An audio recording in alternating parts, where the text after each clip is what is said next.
Welcome back to the program. Now, after the earthquake of 2005, one hard lesson that Pakistanis learned was that there needs to be more done in the field of disaster risk management. Now, for the past 3 days, there has been a national-level urban search and rescue training drill going on in Karachi.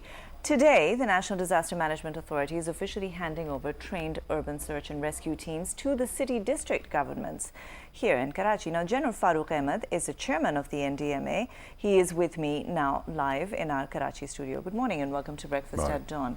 I do want to ask you, I understand the NDMA has been, as I just said, providing assistance to the city district government in Karachi for urban search and rescue. Can you tell us more about that? What exactly is that? See, post-2005, if you recollect, when Marga Tower went down, we were doing search and rescue with bare hands. There was no technology involved. Till the time next day, British and Turkish and Iranian teams came in. And then we learned that there is a whole lot of technology behind it. So, as NDMA chairman, I tried to find donors, and luckily I was able to find. So, they decided to help us out in creating 3 teams. This is the UNDP working along with the NDMA, is that right? Not really a UNDP, but these are the donors, you know, from like, for example, Swiss, DFID. They are involved in that. So they decided to raise 3 teams for us. Each team is costing about $2 million, and not a penny spent by government of Pakistan. And the equipment which is involved is about $1.6 million worth.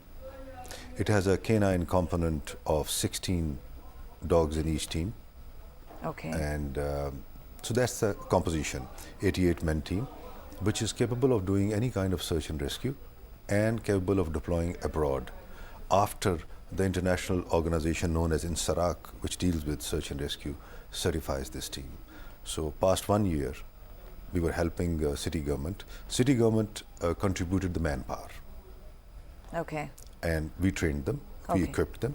So after a year now, we are having their last training exercise at national level, spread over 3 days continuous so that we build their stamina. And today we'll hand over this training team to them along with the equipment.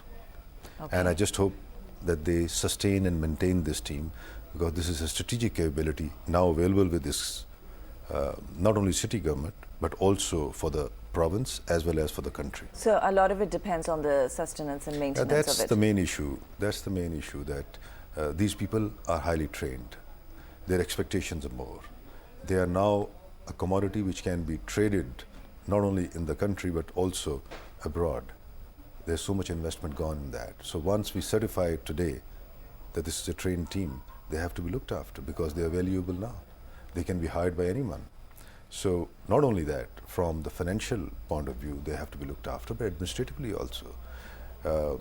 Just see the high-tech equipment which it has. Well, tell us about the high-tech equipment. What from the snake eye cameras to hydraulic machines to electric machines to manual tools, you name anything. You know, this team, when I say this international standard, there is a particular standard which these teams are supposed to have in terms of technology, in terms of training and capacity. So even selection of manpower was done according to that, and we got involved in that. So all this high-tech equipment which they have, it needs to be maintained. They need to practice. They need to be deployed within the country to carry out search and rescue as and when an accident takes place. Now for that, after we hand over this team, it is all responsibility of CDGK or Sindh government. Now, if they don't have the required kind of funding to maintain the equipment, for example, if they don't have transportation, if they cannot be deployed because of lack of funds from one place to another, it is going to mar their capacity. So, a due budget has to be sanctioned for these teams to maintain them, to continue train them. The canine component, for example, is the most expensive. It will take us over 2 years of training of these pups, which have now grown to 2 years dogs. It is finishing next June. It is being trained by Swiss. So I bought these dogs from Army Dog Centers. We have given 6 dog handlers was a very precious commodity from Army, seconded to this team for 2 years, and we'll keep on rotating it. But now if these dogs can't be looked after and some dog falls sick, just imagine the investment in that dog which has gone in. Okay, so are you hopeful that they're going to be able to manage it? I think so. City government is aware of the investment which has been done in that.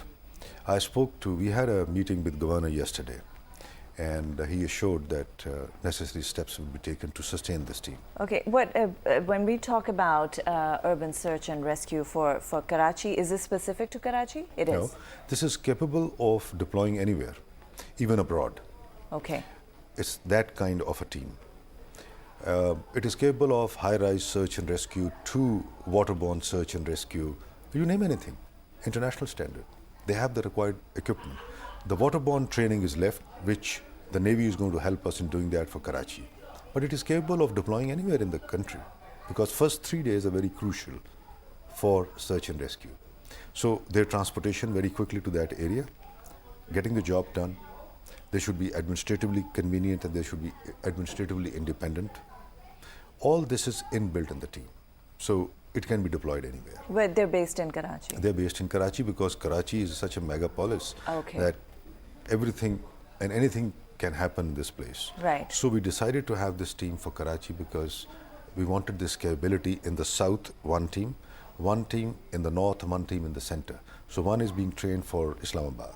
And by the way, Islamabad team of 88 people has also been moved in an actual scenario to Islamabad. So these two teams past 3 days are working day and night here. And now on 22nd, these two teams will move to Islamabad for a second national level exercise. Okay, well, let's talk some more about that, but right after a very quick break. Do stay with us. This is Breakfast at Dawn. We're talking to General Farooq Ahmed.